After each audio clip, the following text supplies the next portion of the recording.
Halo kawan-kawan pejuang ilmu, akhirnya bertemu dengan kami dari tim 8 mata kuliah Indonesian yang beranggotakan saya sendiri Bara, ada Kak Zaki, Kak Uli, dan juga Kak Rahma. Kami akan membawakan materi tentang artikel ilmiah untuk dibahas. Dengan pokok bahasan penerapan Internet of Things atau IoT dalam kehidupan sehari-hari. Oke, kita lanjut ke slide selanjutnya.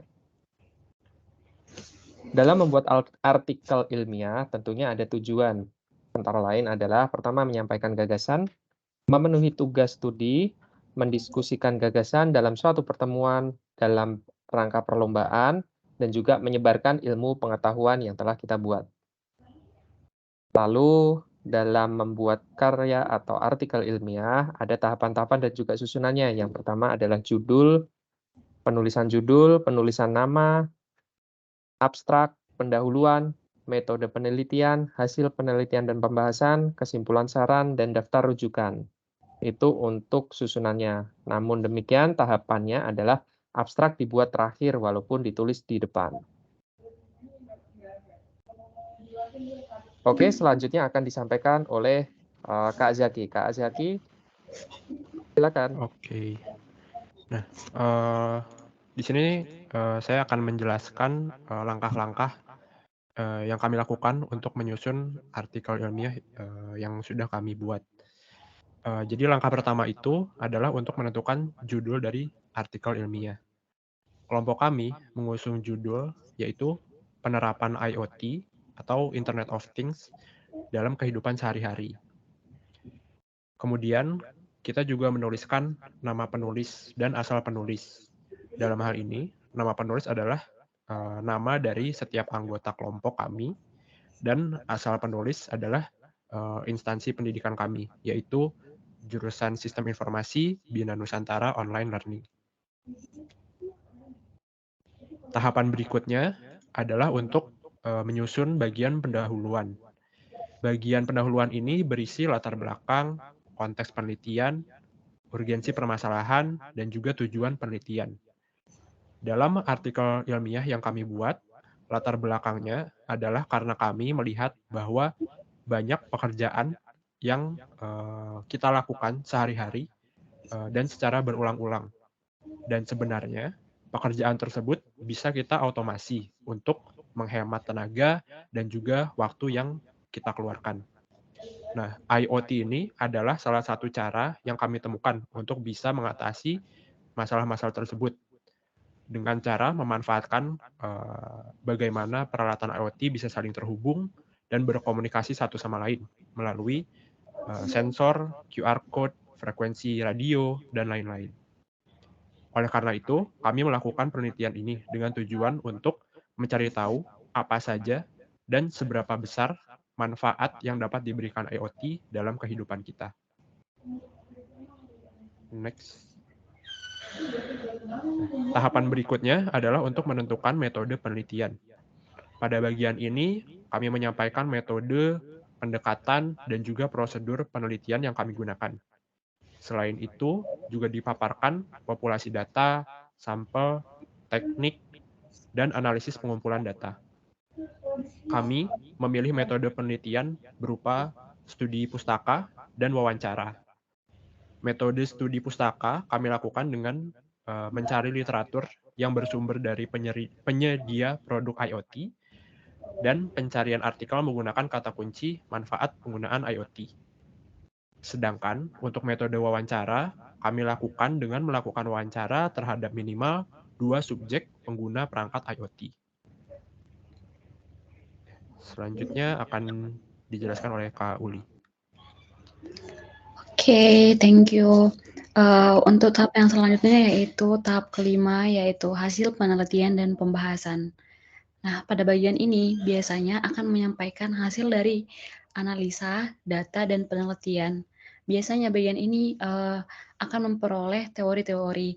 Nah, pada hasil penelitian ini merujuk kepada tahap sebelumnya, bisa kita lihat pada gambar 1 yang menjelaskan bagaimana penerapan dari cloud IoT berinteraksi pada beberapa kehidupan. Di sini kita bisa lihat ternyata IoT bisa berinteraksi dan mempermudah pekerjaan manusia dari sisi sektor pembangunan, energi, industri, transportasi, perdagangan, sektor rumah tangga, sektor kesehatan, keamanan, dan sektor teknologi dan jaringan. Bahkan masih banyak sektor lainnya yang menggunakan IoT. Nah, seperti yang kita ketahui, salah satu implementasi penerapan IoT pada bidang kesehatan itu seperti monitoring kondisi kesehatan pasien. Nantinya akan menggunakan sensor nirkabel yang dipasangkan pada tubuh pasien. Nah, nantinya dengan menggunakan IoT akan bisa memantau bagaimana kondisi psikologi dari si pasien, bagaimana tekanan darah pasien, dan bahkan detak jantung dari pasien. Semua kegiatan tersebut akan dilakukan secara remote melalui peralatan yang sudah terhubung ke jaringan ke jaringan internet dengan tetap memperhatikan kerahasiaan data dari pasien. Next. Oke, untuk tahap ke-6 yaitu kesimpulan. Bagian kesimpulan dan saran disampaikan berdasarkan hasil dari yang sudah dikumpulkan pada artikel ilmiah ini. Nah, pada IoT ini diperoleh kesimpulan bahwa IoT atau Internet of Things adalah konsep di mana berbagai perangkat fisik seperti sensor, perangkat elektronik, kendaraan, dan perangkat lainnya saling terhubung ke internet dan dapat saling berkomunikasi dan bertukar data tanpa memerlukan interaksi lagi dengan manusia secara langsung. Secara sederhana, IoT akan menghubungkan dunia fisik dengan dunia digital, memungkinkan perangkat untuk mengumpulkan, menyimpan, dan mengirimkan data dengan berinteraksi dengan lingkungannya. Oleh karena itu, dengan berkembangnya teknologi IoT, diharapkan banyak aspek kehidupan manusia akan semakin berkembang dan semakin terhubung secara otomatis, sehingga akan dapat meningkatkan efisiensi, produktivitas, dan kenyamanan dalam berbagai sektor. Next. Tahapan ke-7, daftar rujukan. Adapun daftar rujukan dari artikel ilmiah yang kami peroleh dikumpulkan dari sumber-sumber artikel jurnal elektronik. Yang pertama, itu diperoleh dari artikel jurnal dari Universitas Widya Tama Bandung dengan judul Internet of Things, Sejarah Teknologi dan Penerapannya. Lalu yang kedua diperoleh dari link yang tertera dengan judul Review of Mobile Location Privacy in Internet of Things. Lalu yang ketiga dari artikel jurnal elektronik dengan judul Cloud Computing on Internet of Things. Sekian dari saya. Next. Baik, tahapan yang terakhir yaitu tahapan ke-8 ini adalah abstrak, di mana abstrak ini unik ya. Pada susunannya sebenarnya abstrak ditulis di awal, tapi dalam pembuatannya adalah di akhir. Nah, secara posisi abstrak itu ditulis di depan gitu, namun pembuatannya ditulis di akhir. Nah, dalam artikel kita kali ini yaitu Internet of Things, kita ingin menyampaikan bahwa sebenarnya apa sih manfaat dari Internet of Things ini bagi manusia, itu disampaikan di abstrak. Lalu bagaimana metode kita mencari literatur. Tadi seperti disampaikan Kak Zaki bahwa ada metode wawancara dan lain sebagainya. Seperti halnya kita dalam implementasi itu menggunakan AC, televisi dalam rumah tangga, dalam kesehatan juga dipergunakan seperti yang disampaikan Kak Uli. Sehingga pada kesimpulannya juga disampaikan di abstrak secara general. Intinya Internet of Things ini membantu dalam memudahkan pekerjaan-pekerjaan manusia.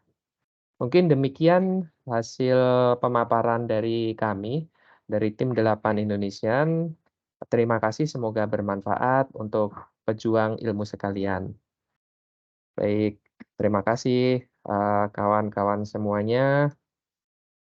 Salam akhir dari kami, selamat berkarya dan mencari ilmu. Thank you.